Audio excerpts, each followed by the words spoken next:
Road വികസന പ്രശ്നം പരിഹരിക്കാൻ ഇതുവരെ നടന്നത് നിരവധി സർവകക്ഷി യോഗങ്ങൾ. ദേശീയപാത 45 മീറ്ററിലോ 30 മീറ്റർ വീതിയിലോ വേണമെന്ന് തീരുമാനിക്കാൻ പ്രത്യേക യോഗങ്ങൾ. പദ്ധതിയുമായി മുന്നോട്ട് വന്നപ്പോൾ പണം നൽകാതെ ഭൂമി നൽകില്ലെന്ന ജനങ്ങളുടെ നിലപാട്. ഇതോടെ സംസ്ഥാന സർക്കാർ തന്നെ റോഡ് വികസിപ്പിക്കുമെന്ന ധാരണ.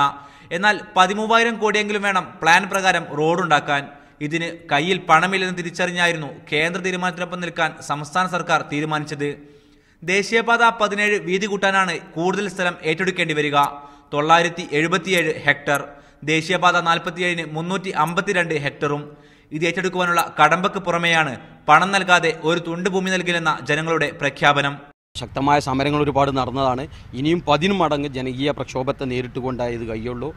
45 മീറ്റർ വീതിയിൽ 80% ഭൂമി ഏറ്റെടുത്താൽ മാത്രമേ ദേശീയപാത അതോറിറ്റി പണി തുടങ്ങൂ. അതേസമയം 30 മീറ്ററിൽ 4 വരിപ്പാത പണിയാൻ സംസ്ഥാനത്തിന് 30% ഭൂമി മാത്രം ഏറ്റെടുത്താൽ മതിയാകും. ഇത് പക്ഷേ കേന്ദ്രം അംഗീകരിക്കില്ല. ഇതിനാൽ തന്നെ പ്രതിഷേധത്തിന്റെ വേലിയേറ്റം തന്നെ സംസ്ഥാനത്തുണ്ടാകും. അഫ്താബുർ റഹ്മാൻ, മീഡിയ 1, മലപ്പുറം.